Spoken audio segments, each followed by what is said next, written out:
Hey, how's it going guys? It's your boy Meteor Kaiser here, and we're back with Can You Beat Persona 5 Royal using only Arsene, and we're on the second part, which is going to be up until the Madarame fight. Now, as I'm sort of going through this, I'm going to be doing this in this formula throughout my entire series, where I beat a palace and then I wait till the change of heart on the next episode. So in this one, we're going to have to wait till the change of heart for Kamoshida. So we're going to go from that until the end of Madarame. And if you haven't seen the last episode, first, go ahead and check that out.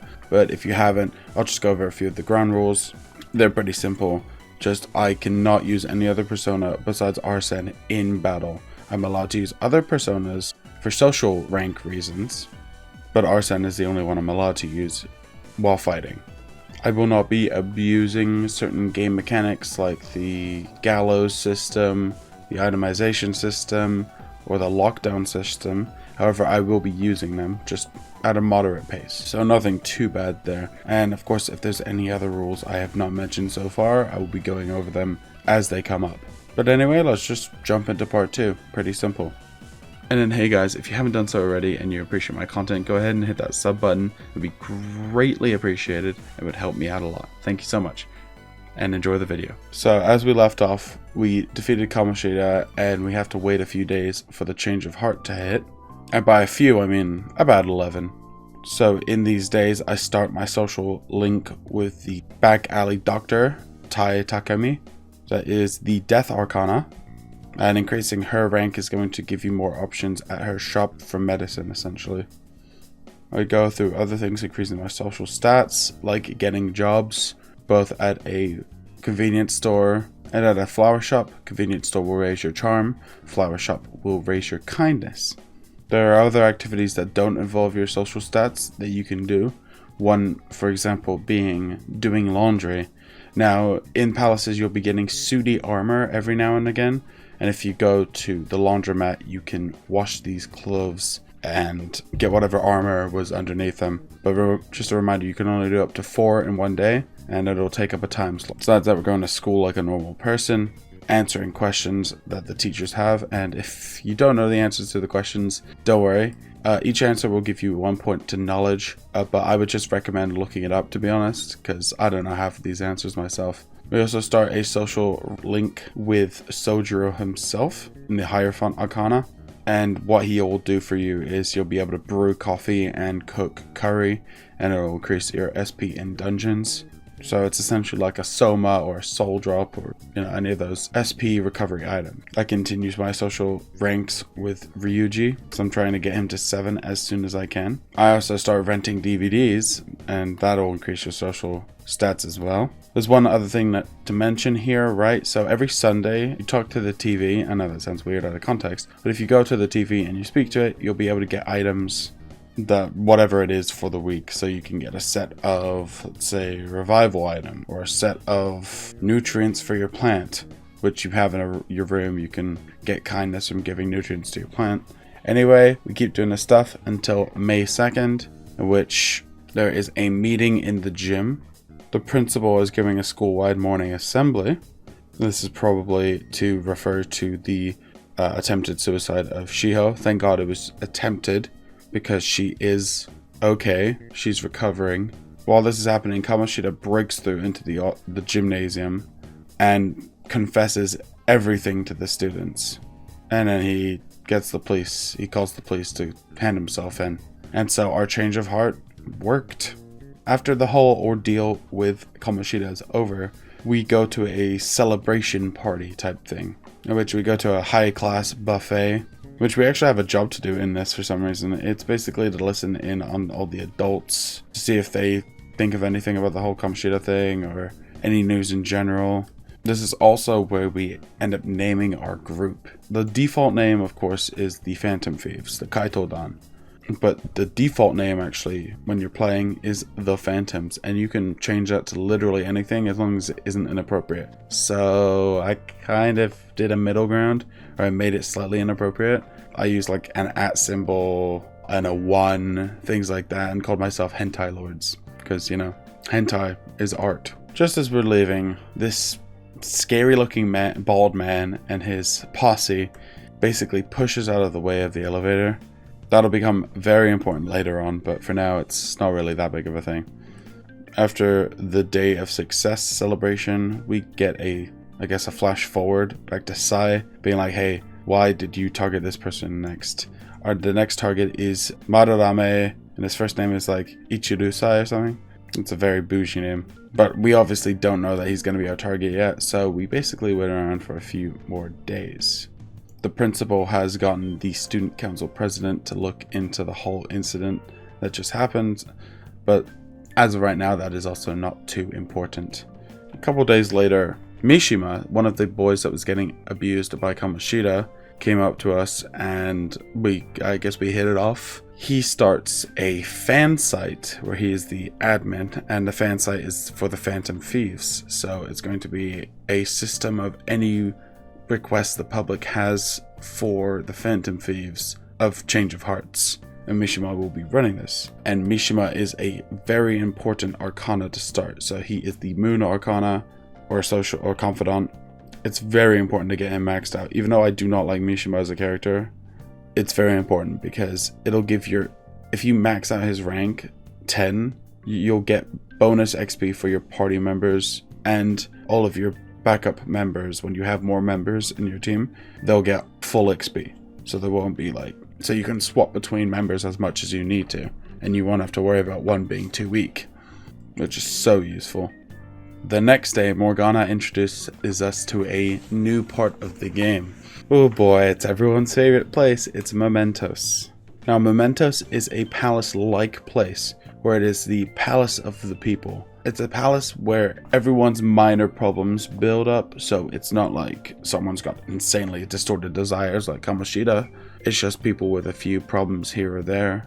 So it's the palace of the general population. So it's essentially an all-game dungeon, much like Tartarus was in Persona 3.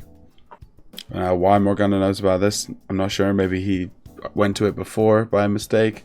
Oh, and it also turns out that Morgana can turn into a car, so that's kind of cool.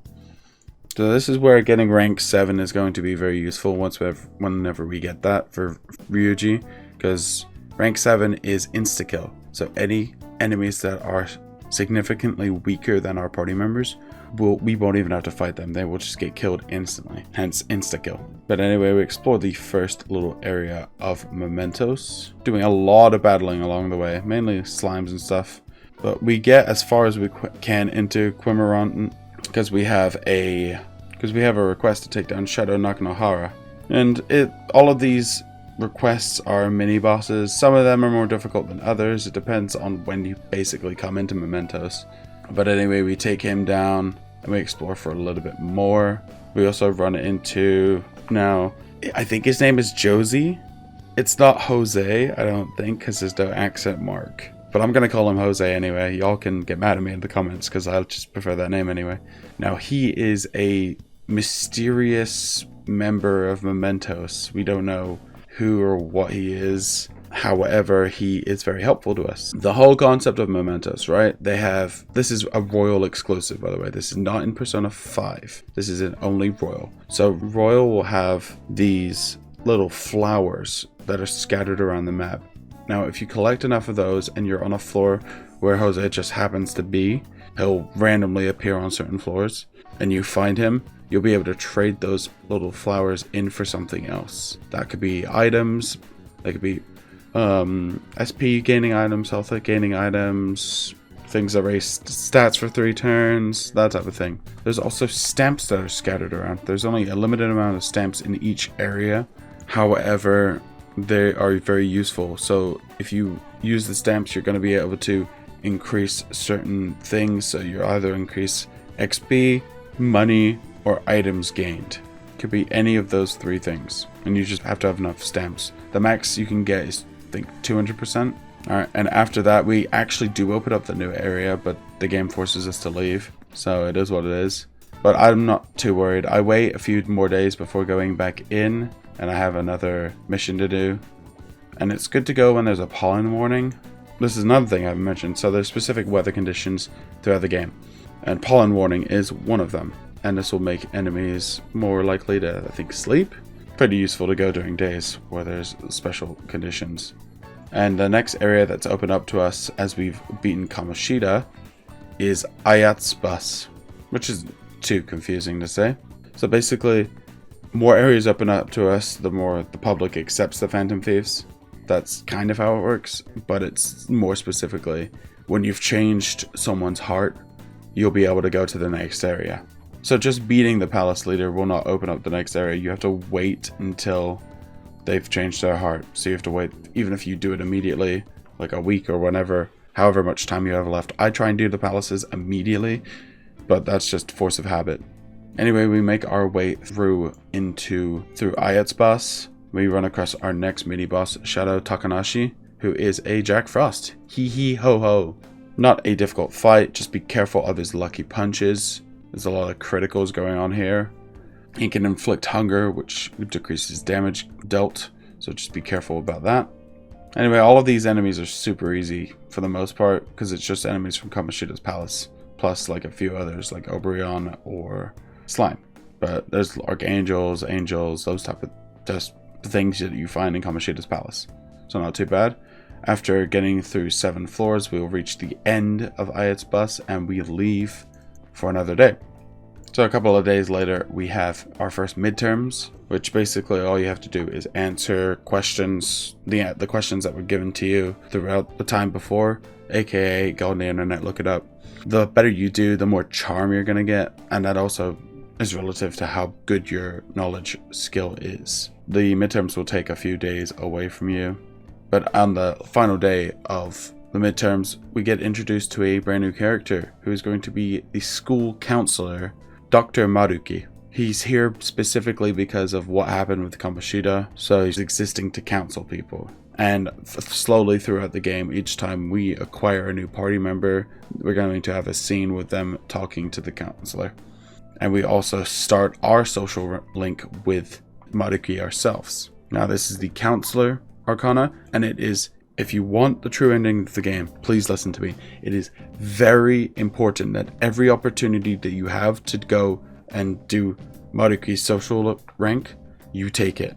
Do his confidant, put priority on his confidant over every other confidant.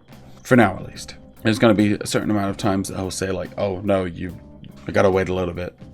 Like you'll only have access to certain ranks of his confidant, or after a certain date, essentially. Anyway, the next day, this is pretty much in succession now, and notice we are walking home with Ryuji, and notice is someone following her. Now we sort of do a little bait and switch, and we figure out that, oh, it's not a creepy old guy, it's actually someone that's just the same age as everyone else. Now the reason he came up to Anne was because he's an artist and he wants Anne to model for him. And it turns out that this man is the pupil of Madarame, who's also sitting in the car, and it turns out this man's name is Yusuke. But still at this time, we only know the public's opinion of Madarame. So nothing on the palace yet. So we get invited into the expo. But we sort of get a gist that Madarame is a kind of suspicious individual. And there's also, back when we were in Mementos, Shadow Nakanohara. Nakanohara was the student of Madarame. It was basically like, hey, Madarame is bad and shit. So that's sort of what tipped us off about him. And we went to his house, as Yusuke wanted us to for the modeling, but we're all here. And we thought we'd give it a shot, see if the meta-nav would work. And it does. We are in Madarame's palace, which is a museum. So right now, we're not really seen as enemies. So we just look around the palace a little bit and look a bit into Madarame's heart, essentially. And with that, we leave. Next day, we go back to the house. All 3 of us, though. Anne starts modeling for Yusuke. We keep questioning Yusuke's situation with Madarame. Like, is his art being stolen? Because that's basically what it is Madarame is a counterfeiter and a fraud. He steals his pupil's work and he resells art that isn't his and is fake. So he's basically a fraud. Why I brought up Nakanohara again is because Nakanohara actually comes to us in real life and is basically like, please, there's one last pupil left, which is Yusuke, can you please protect him from, or have the Phantom Thieves protect him from Madarame.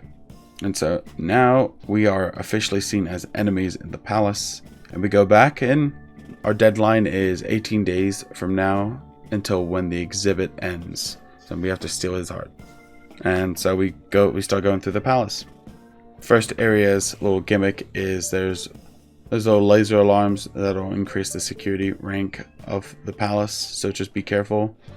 The best way to get through these is to just hold the run button, and it'll automatically either jump over or slide under the security. Most of these enemies aren't that bad though, so we don't have too much of a tough time getting through the first few areas of the palace.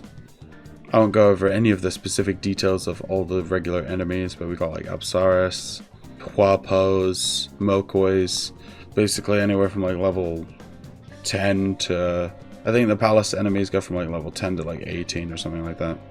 In the second area, oh boy, we run across the hard enemy of the dungeon. Now there's essentially going to be one extremely powerful enemy in each dungeon. Last one was Eligor. This is Shikioji. Now Shikioji is super annoying because he will block all physical attacks, and he also does a hell of a number on your party. You can't use Ryuji very effectively, and right now not really even my boy Arsene, because my best move with Arsene is Cleave, which is kind of sad, I know, but still. So I try and avoid these Shikiojis as much as I humanly possibly can. So when we get to the second exhibition room, Morgana falls for a stupid trick. There's a big cool looking treasure thing in the middle, and Morgana's like, ooh yeah, let me touch it. And it traps everyone behind lasers except for us. So we have to go around each area deactivating the lasers and getting each of our party members back one at a time. So first Anne, then Ryuji, then Morgana at last. Now it turns out that the treasure actually had a regent, which is a treasure demon, which is the same thing as the hands from the last couple of games, where this thing will give you a crap ton of experience and money if you beat it, but you have to beat it quickly because it'll run away if you don't beat it quickly. So we get to the second area of the second exhibition room after getting through this laser crap, and we run into the first will seed here, which is our red will seed. What you have to do is you have to climb some boxes, and there's a little grappling hook. You just have to grapple your way over and you'll get into the will seed. There's also a small little chest there if you want to grab that. The enemies are starting to get a bit more difficult here. We have a few Shisas. I didn't realize that they were weak to Eiga, and I have Eiga, but Shisas are like level 14 or so. Because when I first started this palace, a lot of the enemies had white backgrounds, which meant that they're easy. Now they're getting more into the yellow territory.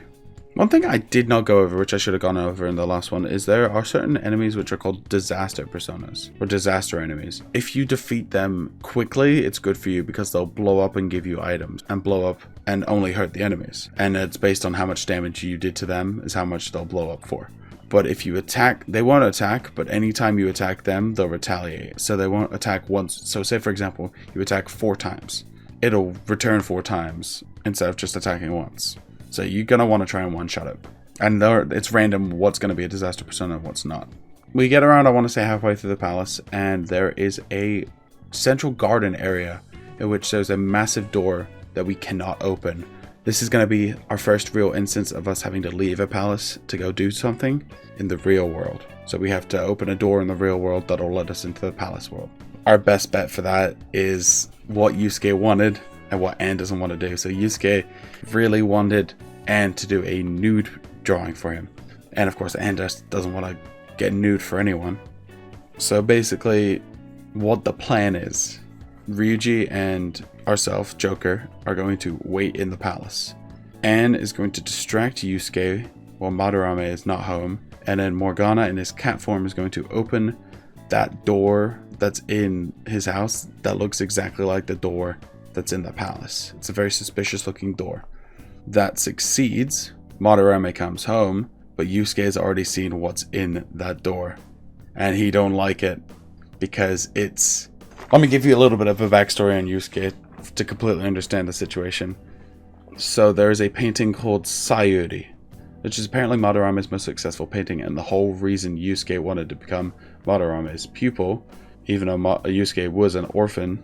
Now, everyone was under the assumption that Sayuri was lost, and Madarame ended up lying to him. He has Sayuri both in its original form and a crap ton of counterfeits in which he's selling to people. So he's basically scamming people. Some people just want the fake art, and it's basically completely disillusioned Yusuke. Yusuke runs away with Anne, and they go into the palace world. Yusuke's like, what the hell's going on? We're like, why is he here? So we try and escape from the area, but Shadow Madarame catches up with us. And it's time. You already know. Yusuke's like, nah, I ain't doing this shit anymore. So our boy Yusuke goes ahead and puts on his mask, rips off said mask, and unleashes Goemon. But we got Yusuke on our team. Now we go through our first little fight with Yusuke against a couple of Kopara Tengus and an Ippon Datara, or I should say the Foolish Monk and Blacksmith or whatever. Pretty easy fight. Our boy Yusuke is a ice user, so he'll be using Bufu attacks, but more importantly, he is a physical based persona user. He uses a sword as a weapon, and his call sign, as based on his mask, is going to become Fox. He wanted the Inari, but now we're sticking with all English names for this. Now, as we're tired, or as Yusuke's tired, we have to leave the palace and then come back, because the palace will drain your energy. The other thing I have not mentioned about what happens in this palace specifically is we are given access to two things. First is traits. Traits is what every single persona has. Now, our boy Arsene's is kind of crap. It's basically, I'm going to be better. If I get knocked down by enemies, I'm going to get better. Or, sorry, if I get surrounded by enemies, I'm going to do better against enemies. So it's a last chance type situation. For example, so the other ones are Morgana's is increased healing. Ryuji's is more attack. Anne's is a chance for SP from moves to be cut in half. And then Yusuke's is a higher chance for the party to dodge attacks. So now that we have Yusuke in our team, I go ahead and substitute out Ryuji because, sorry buddy, but I like Yusuke more. But I got a bit of time before I have to worry about going back into stealing Madarame's heart. So I do one confidant specifically, aka Maruki. And then I go back into the palace because I want to make sure I'm doing Marukis over the palaces, to be honest. So with 15 days left, we're going to go ahead and head through the rest of the palace. Now, the next area that we reach into is the Treasure Hall Lounge area, in which there's a lot more lasers that we have to avoid. We have to basically get to this room where the next little thing is introduced to us, which is skill cards. This mini boss is a beautiful thing because the Monk of the Valley, which I don't remember which actual thing this is, gives us Medaya skill card. And it introduces skill cards to us. So skill cards are moves that you can teach. It's like TMs in Pokemon. Moves that you can teach your personas. So now I actually have some other moves besides from just Cleave, Aha, and Dream Needle. So yay, we're going to be farming that quite often. We make our way through the first area of the Treasure Hall Lounge, and then we get to the Treasure Hall Gallery, in which basically we have to move through paintings. You have to get through certain areas in the painting to move on to the next area. It's simple, just a little bit annoying. If you fall down to the bottom, or if you trigger certain events, you'll get surrounded by enemies. So in the Treasure Hall Gallery, you'll find a sealed door behind a metal wall.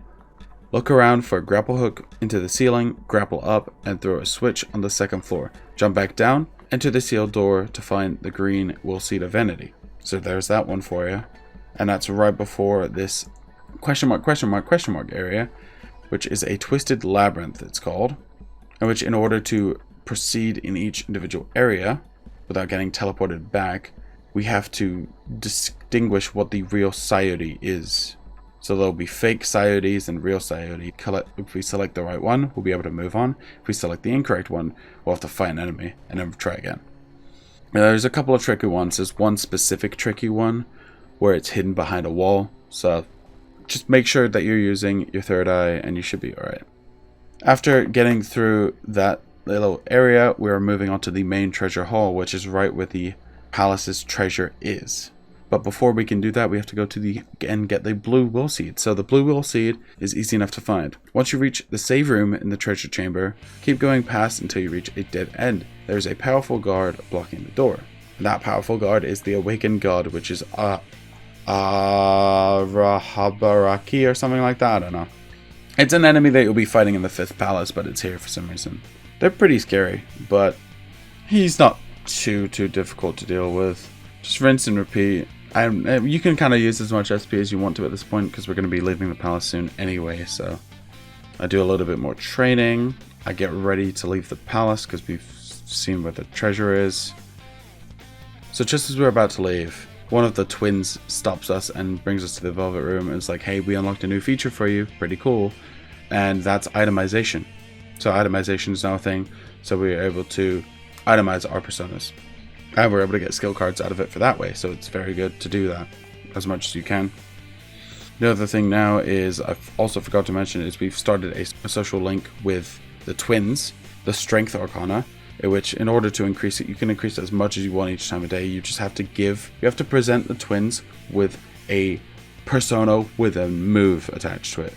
So certain persona with a move, and they'll tell you what it is, and then just follow a little guide on how to do it. That's probably the best way. Like for example, Phoenix with counter is one of the ranks.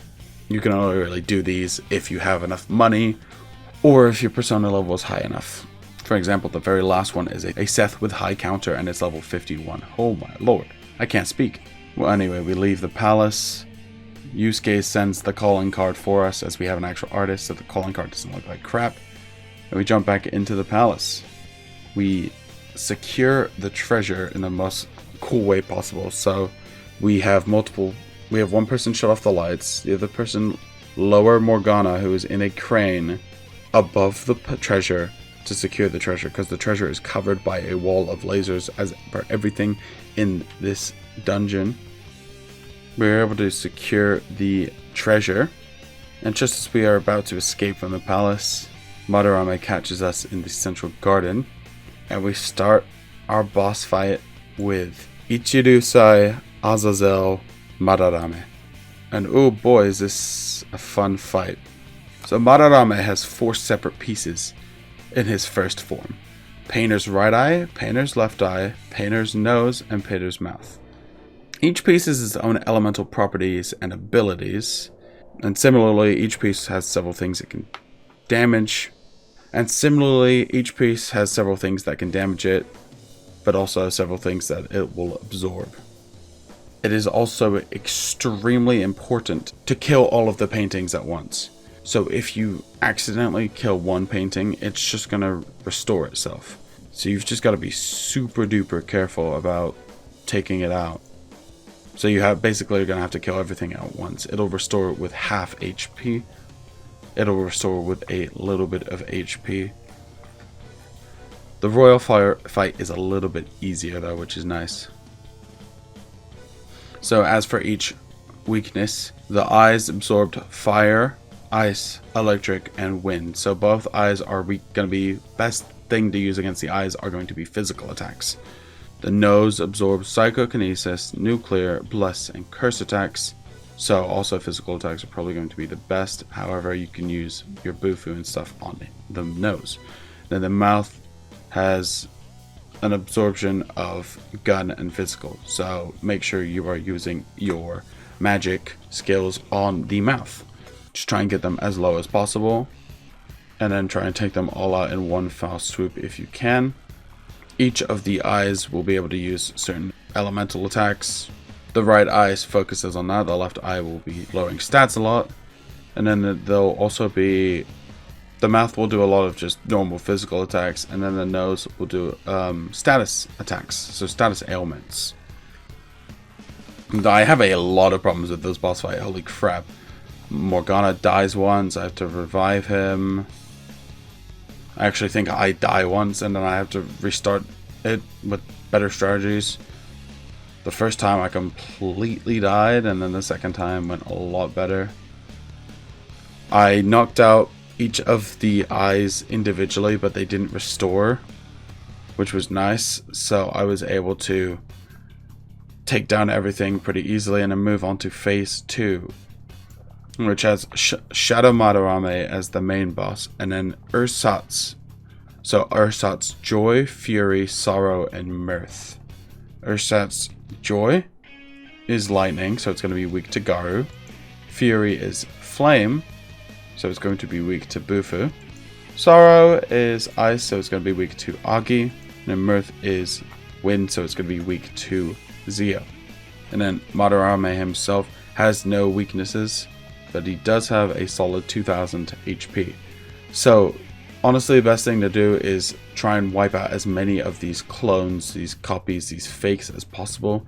He does restore them each turn, but they only have like 250 HP. And the more you kill them, the higher a chance that they're going to not be useful. So they're going to have low HP, they're going to be confused, they're going to basically be bad counterfeits. Yusuke is very useful in this situation because he has Vicious Strike, which is a multi-targeting physical attack. Now, it is completely random what counterfeits Madarame sends out at you. So he could be... I think there is a slight pattern, but to be honest, it doesn't make too much sense to me. But anyway, you just gotta keep pelting away at these guys. This is a fight of endurance. 100% a fight of endurance. Just keep taking out the counterfeits. Use Vicious Strike as much as humanly possible. Make sure to take advantage of the baton pass system, which when you knock an enemy down, you'll be able to baton pass out to another character that can knock another enemy down, or they'll just do more damage on said attack. So it's good to knock someone down with, say, An, then switch over to Yusuke. He'll be able to do a strong Vicious Strike. Just rinse and repeat that, and we're able to take out Shadow Madarame. Shadow Madarame, of course, does the same thing where he feels regret. Yusuke's like, alright, you gotta atone for your sins, you stupid fuck.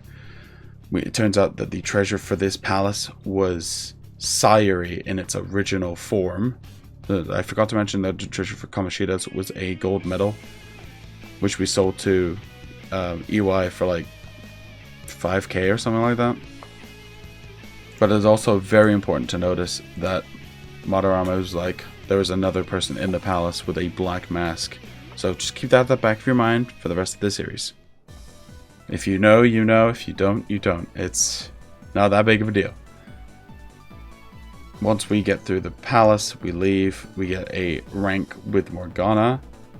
And then now all we have to do is await the change of heart. Now Yusuke is an official member of the Phantom... Well, he's not an official member yet. Not until the palace is completed fully, then he'll officially join, but he's essentially a member of the team now, so I won't read too much into it, right? But anyway, holy crap guys, thank you guys so much for watching the second part of this. My name has been Meteor Kaiser, and I will see you all in the next part. Remember, if you haven't done so already, go ahead and hit that sub button, it'd be greatly appreciated. But until next time, as always, peace.